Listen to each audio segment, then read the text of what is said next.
अरे याद रखो, ये सफर जो हम अपना आगाज किए हैं बिहार प्रदेश में, शख्सियतों पर यह सफर चलने वाला नहीं है।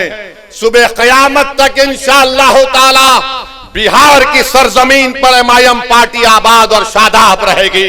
मैं अख्तरुल ईमान और तौसीफ आलम, तुम्हारे खंडों पर हम अपने खबरों में लिटाए जाएंगे, हमारी हड्डियां बोसी हो जाएंगी, मगर हमारा पैगाम जिंदा रहेगा।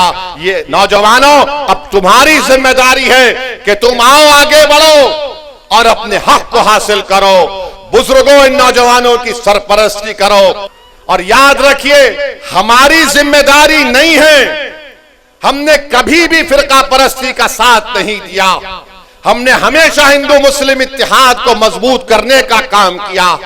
मगर याद रखो मेरे अजीज दोस्तों और बुजुर्गों, मगर ये बात तो सही नहीं है कि मैं अपने घर को जलाकर किसी के घर में जाकर रोशनी का चिराग जलाऊं। मेरा घर अगर आबाद रहेगा तो मैं अपने घर के चिराग को जलाकर बाजू के घर में जाकर चिराग जलाऊंगा।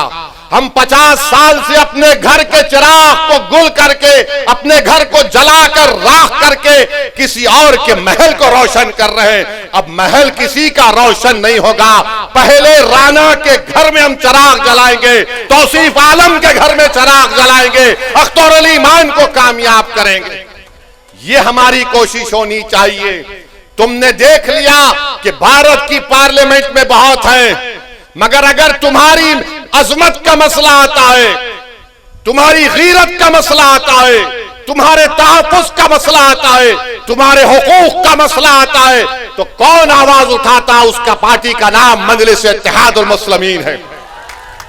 तो हम आपसे ही अर्ज करने आए हैं कि अपने इत्तेहाद को मजबूत रखिए और हमारे जाने के बाद ये जितने फिरका परस्त लोग हैं ये अब अपने काम पे लग जाएंगे।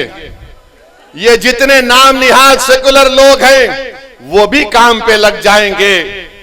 दोनों तरफ शैतान हैं, शैतानों की मीटिंग होगी और बोलेंगे अब क्या करें।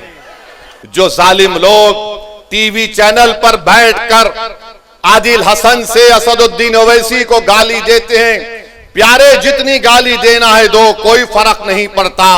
तुम्हारी गाली देने से मेरी इज्जत में फर्क नहीं आता, तुम्हारी गाली देने से मेरी शोहरत में कमी नहीं आती, तुम्हारी गाली देने से मेरी रात की नींद खराब नहीं होती। हाँ, अगर तुमको फायदा होता है, क्योंकि तुम्हारे दिलो दिमाग में एक बीमारी है नफरत की, शायद ओवैसी को गाली देने से वक्तिया तुमको फायदा होता है तो दो। ये आपकी जिम्मेदारी है मेरे भाई कि आप राणा रंजीत को यहां से अपना नया विधायक बनाएंगे इंशाअल्लाह ताला। बहादुरगंज से तौसीफ आलम को इंशाअल्लाह बनाएंगे और अख्तरुल ईमान को कामयाब करेंगे अपनी विधानसभा से। अब याद रखिए कि एक अख्तरुल ईमान विधानसभा में जाते हैं, आप बैठो अभी, एक अख्तरुल ईमान विधानसभा को जाते हैं, अख्तरुल ईमान को 2 मिनट का टाइम स्पीकर देता है और 2 मिनट में अख्तरुल ईमान सबको परेशान कर देते हैं।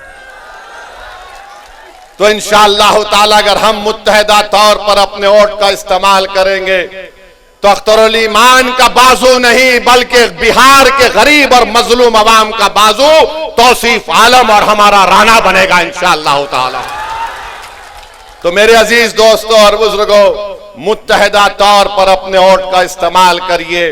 अब बहुत हो गया, ये हर बार चुनाव आता तो इनको एक ही चीज नजर आती, ओवैसी बी टीम है, ओवैसी बी टीम है, ओवैसी वोट काटने के लिए आया है।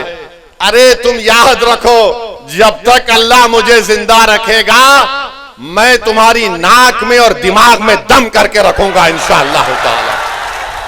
तुम जितना बोलते बोल लो, मगर लालू जी आपके 15 साल हमको क्या मिला बताओ?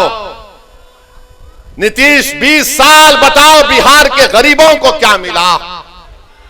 आप 20 साल मुख्यमंत्री रहे। अब तो एक वीडियो देखा कि जनगण मन हो रहा है तो नीतीश कुमार हाथ पकड़ के ऐसा ऐसा कर रहे हैं, नहीं मालूम क्यों कर रहे हैं। शायद अख्तरुल ईमान के पास वो डॉक्टर भी है, सियासी डॉक्टर भी है।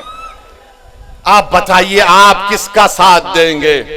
जिसको आपने 15 साल आजमा लिया, जिसको आपने 20 साल देख लिया और हमको गाली देते थे। 2 मरतबा लालू नीतीश आए और कहा कि ओवैसी को रोको वरना भाजपा आ जाएगी, और आप बेचारे मासूम इनकी बातों में आ गए। आपने उनको वोट दिया, मगर फिर वो लड़ लिए, फिर ऐसा लड़ लिए कि बीजेपी भाजपा आ गई। तो जिम्मेदार हम नहीं है अगर बिहार में बीजेपी है, जिम्मेदार लालू है और नीतीश कुमार है।